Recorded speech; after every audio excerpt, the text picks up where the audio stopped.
কেমন আছেন সবাই? ভালো আছেন নিশ্চয়ই। আজকে এমন একটা রেসিপি শেয়ার করতে যাচ্ছি, সেটা হচ্ছে তিত করলা। তিত করলা ভাজিটা অনেকে খাইতে চাই না, কারণ অনেক তিতা লাগে। তো আমি তিত করলাটাকে ভালো করে কেটে ধুয়ে রেখেছিলাম।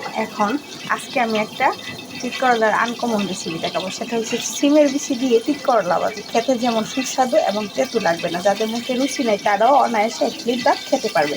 তো চলেন আমার সাথে রান্নার প্রসেসিং দেখার জন্য। ফার্স্ট টাইম আমি একটা প্যানে কিছু পেঁয়াজ কুচি দিয়েছি, তার সাথে দিয়েছি একটু লবণ, কারণ পেঁয়াজটা ভাজা ভাজা তাড়াতাড়ি হওয়ার জন্য। এই যে এখন একটু ব্রাউন কালার অবধি আমি এভাবে ভেজে নেব।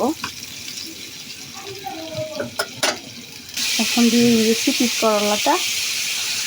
কিছুক্ষণ ভেজে নেওয়ার পর আমি দিয়ে দিচ্ছি হলুদ গুঁড়ো,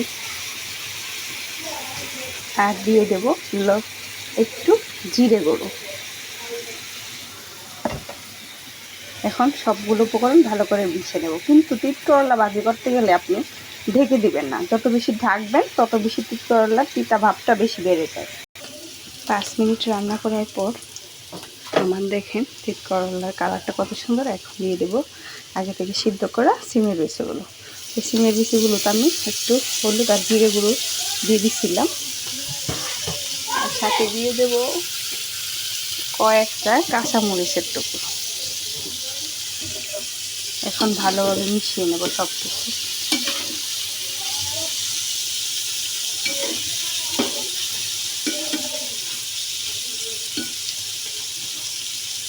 যে ভালো করে মিশিয়ে নিলাম।